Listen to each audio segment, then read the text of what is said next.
किसान साथियों, आज की इस वीडियो में हम बरसात में होने वाली 5 ऐसी फसलों की लिस्ट लाए हुए हैं जिसको अगर आप सही समय पर तैयार कर लेते हैं, सही तरीके से ग्रो कर लेते हैं तो आप 30 से 40 दिनों में एक बेहतर प्रॉफिट जनरेट कर पाएंगे। उसके साथ यह जो फसल है उसमें जो लागत है वह बहुत ही ना के बराबर आती है और जो ज़्यादातर जो किसान हैं वह बरसात में इन फसलों को सही तरीके से ग्रो नहीं कर पाते और सही तरीके से प्रोडक्शन निकाल के मार्केट पर नहीं ला पाते। इस वजह से इन फसलों का जो डिमांड है, जो रेट है, मार्केट प्राइस है, वह काफ़ी ज़्यादा रहता है। तो अगर आप इन फसल को अगर आप बरसात पर लगाते हैं और एक सही प्रोडक्शन निकाल के ले आते हैं तो आप एक अच्छा खासा प्रॉफिट इन फसल से आप निकाल सकते हैं। तो सभी जानकारी सही विधि से समझने के लिए वीडियो में अंत तक बने रहे और चैनल पर नए हैं तो चैनल को सब्सक्राइब कर नोटिफिकेशन बेल को दबाकर ऑल पर भी क्लिक कर ले। तो चलिए आगे बढ़ते हैं।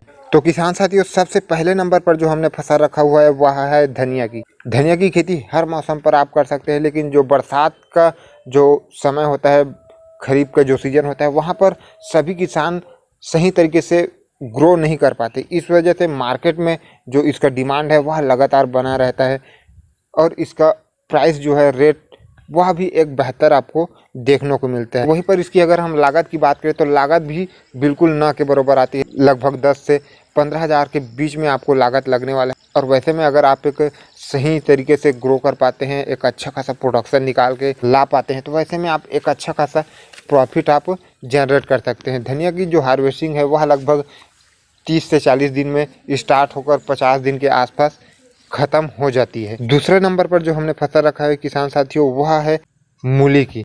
आप मूली की भी खेती कर सकते हैं। मूली की खेती में भी एक अच्छा खासा प्रॉफिट आपको देखने को मिल जाता है। अगर आप एक सही समय पर जो उसका प्रोडक्शन है वह निकाल के ले आते हैं तो उसमें भी आप एक अच्छा खासा प्रॉफिट जनरेट कर सकते हैं। मूली की भी खेती बहुत ही लो बजट में हो जाती है, बहुत ही कम लागत आता है, खर्चे ना के बराबर आते हैं और उसके साथ इसमें जो इसका जो हार्वेस्टिंग लगभग 40 से 45 दिन में स्टार्ट हो जाती है। तो आप मूली की भी खेती कर सकते हैं। यह भी एक प्रॉफिटेबल खेती आपके लिए साबित हो सकती है।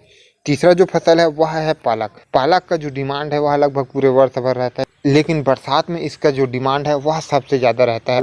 अगर हम सभी समय की अगर बात करें तो पालक की भी जो हार्वेस्टिंग है वह लगभग 30 दिन में स्टार्ट हो जाती है और वैसे में अगर आप चाहे तो इसको बीज से कटाई कर आप 2 से 3 कटाई आप पालक से ले सकते हैं। इसमें एक चीज़ आपको ध्यान में रखना है कि कौन से पालक का आपके क्षेत्र में डिमांड एक बेहतर है, क्योंकि पालक 2 टाइप का आता है। एक जो है खट्टा पालक आता है और दूसरा मीठा पालक आता है। तो वैसे में समझना आपको है कि आपके क्षेत्र में कौन सी भाजी का जो डिमांड है वह बेहतर है, उस हिसाब से आप कार्य करें। नहीं तो आपको जो रेट है, प्राइस है, उसमें आपको गिरावट देखने को मिलेगी जिसका सीधा असर आपके प्रॉफिट पर होने वाला है। तो आप पहले एनालाइज कर ले कि आपके क्षेत्र में कौन सी भाजी का डिमांड बेहतर रहता है, खट्टा पालक या फिर मीठा पालक। उस हिसाब से आप कार्य कर सकते हैं। चौथा जो फसल है वह है लाल भाजी। आप लाल भाजी की भी खेती कर सकते हैं। इसका भी जो लागत है वह बिल्कुल कम होता है, ना के बराबर। इस पर भी आपको एक चीज़ का विशेष रूप से ध्यान देना होगा कि यह भी 2 टाइप का आता है। एक जो है पूर्ण रूप से लाल होता है और जो दूसरा है वह थोड़ा फीका लाल होता है।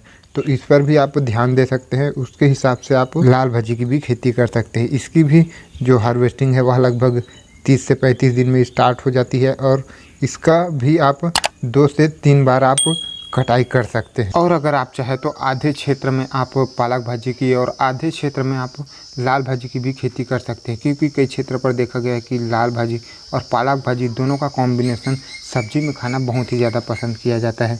ख़ासतौर पर हमारे क्षेत्र में तो इस तरीके का खाना बहुत ही ज़्यादा पसंद किया जाता है। तो उस हिसाब से आप अपने हिसाब से भी देख सकते हैं। उसके बाद लास्ट हमारा 5वां जो फसल है वह है मेथी। मेथी की भी खेती आप कर सकते हैं। मेथी भी काफ़ी कम दिनों की होती है। 30 से 40-50 दिन के अंदर इसकी जो हार्वेस्टिंग है वह स्टार्ट हो जाती है और इसको भी भाजी के रूप में खाना बहुत ही ज़्यादा पसंद किया जाता है और साथ में इसको मसाले के लिए भी यूज़ किया जाता है। तो आप मेथी की भी खेती कर एक अच्छा खासा प्रॉफिट जनरेट कर सकते हैं।